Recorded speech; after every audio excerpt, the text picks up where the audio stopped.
उपस्थित माननीय मंत्री अशोक चौधरी जी, माननीय मंत्री अनिल कुमार जी, माननीय मंत्री रत्नेश सदा जी, माननीय पूर्व विधायक प्रभुनाथ राम जी, माननीय पूर्व विधायक पूर्व मंत्री मुनेश्वर चौधरी जी, माननीय पूर्व विधायक अजय पासवान जी, माननीय पूर्व विधायकगण और आप उपस्थित media, print media, electronic media के और छायाकार साथीगण,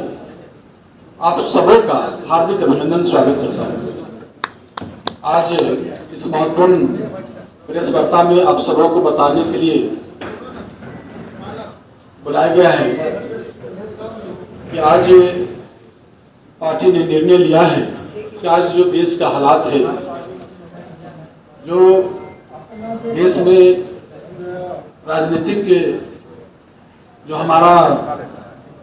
वह जो स्थिति है, राजनीतिक का जो संवेदनशील स्थिति की ओर से गुजर रहा है और जो मौजूदा केंद्र सरकार है, केंद्र सरकार के द्वारा जो अहंकारी जो सरकार है, जो अपने अहंकार में जो चूर्ण है, उसके द्वारा जो आज आपातकाल की जो स्थिति लाई गई, जो इमरजेंसी से भी बदतर स्थिति आज है, तो आज जो संविधान है, संविधान खतरे में लहूलुहान है। हमारा लोकतंत्र, जो संवैधानिक संस्थाएं हैं, जिसका दुरुपयोग किया जा रहा है, जो कोई भी लोग, कोई भी व्यक्ति कुछ भाजपा के खिलाफ में कोई बोलते हैं, सच बोलते हैं, तो उनके यहाँ ईडी, सीबीआई, इनकम टैक्स का उनके घर तक दस्तक दे जाती है। तो ये हालात है। तो आज जो आप लोग देखा कि नए संसद भवन है, नए संसद भवन को किस तरह से जो है उसका जो शिलान्यास किया गया, उसमें भी उनके तत्कालीन जो राष्ट्रपति थे, महामहिम राष्ट्रपति, उनको भी नहीं बुलाया गया, रामनाथ कोविंद जी को। और जो उद्घाटन किया गया, जो उसका, उसमें भी तो किस तरह से जो है आरक्षण को लेकर, चाहे जहाँ भी आप देख रहे हैं कि जो आरक्षण है, जो बाबा साहब भीमराव अम्बेडकर साहब ने जो सबको मौलिक अधिकार दिया, जो एक वोट देने का अधिकार दिया, सब खतरे में आए। तो पार्टी ने निर्णय लिया है कि 5 नवंबर को वेटनरी मैदान में ये जो आरक्षण बचाओ, देश बचाओ, आरक्षण बचाओ, संविधान बचाओ, आरक्षण बचाओ और भीम सांसद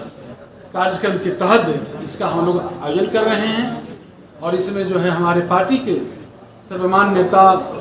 माननीय मुख्यमंत्री जी, माननीय राष्ट्रीय अध्यक्ष जी और पार्टी के सभी माननीय मंत्री, जो प्रमुख साथी हैं, सब लोग उसमें उपस्थित होंगे और बड़े पैमाने पर इस कार्यक्रम का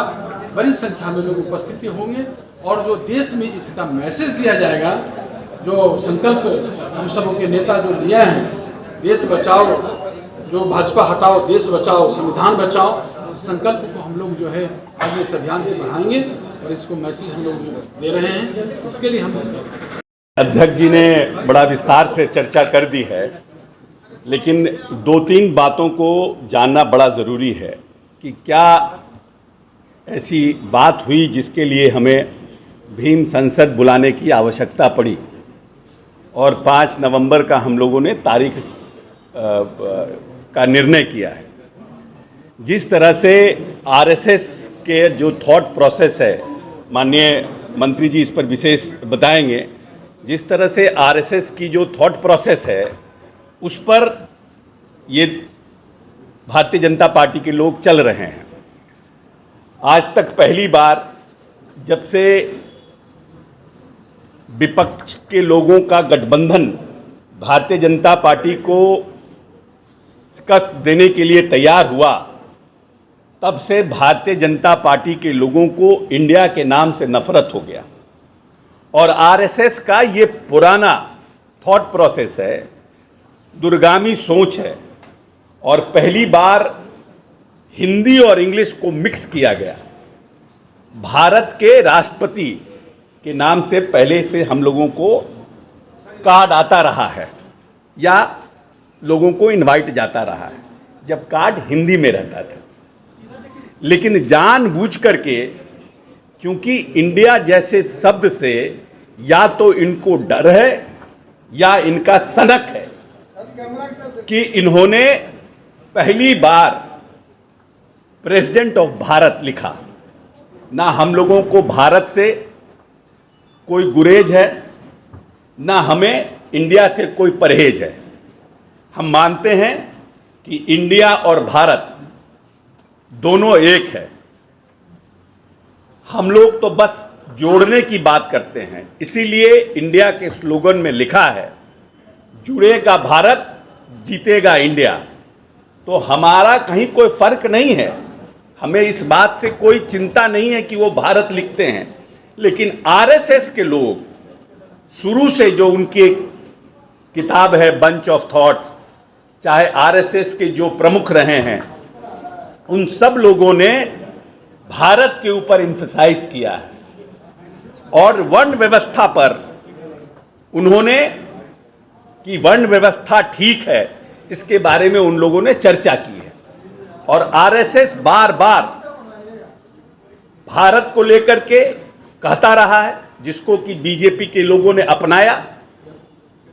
और आने वाले समय में ये लोग आरक्षण पर भी टीका टिप्पणी करते रहे हैं और वर्ण व्यवस्था के ये लोग वकालत करते रहे हैं। इसीलिए हम लोगों को, और पिछली बार 2015 के चुनाव के समय आरएसएस प्रमुख ने आरक्षण पर पुनर्विचार की बात की और बहुत से लोगों ने, आरएसएस के लोगों ने आरक्षण के ऊपर बार बार टीका टिप्पणी करने का काम किया है। और जिस तरह से आरएसएस की सोच है, आरएसएस चाहता था कि तिरंगा के बदले इस देश का झंडा भगवा हो, उस तरफ पर भारतीय जनता पार्टी धीरे धीरे आहिस्ते आहिस्ते बढ़ने का काम कर रही है। और कहीं ना कहीं हम सब जो दलित परिवार है इस देश के, जो इस देश के आदिवासी दलित जो मूलवासी हैं, जो हमेशा वर्ण व्यवस्था के खिलाफ रहे हैं, उन लोगों का ऐसा सोच है और मन में ऐसा डर है कि अगर भारतीय जनता पार्टी आने वाले समय में और सशक्त और मजबूत होगी तो कहीं ना कहीं इन लोग आरक्षण पर फिर से कुठाराघात करेंगे। इसीलिए पार्टी ने यह निर्णय किया है कि हम इस प्रदेश में भीम संसद का आयोजन करेंगे। हम इस प्रदेश में जो आरक्षण के पक्षधर के लोग हैं, जो इस वर्ण व्यवस्था के खिलाफ हैं, उन सब लोगों को इकट्ठा करेंगे, उनके बीच जाने का काम करेंगे, जिलों में जाएंगे और इस प्रदेश में एक ऐसा माहौल खड़ा करेंगे कि दूसरे राज्य के लोग भी अपने राज्यों में आरक्षण के प्रति संवेदना रखने वाले लोगों को गोलबंद करने का काम करें और भारतीय जनता पार्टी के खिलाफ मुखर होकर के संविधान विरोधी, आरक्षण विरोधी भाजपा का हम लोग पोल खोलने का काम करेंगे।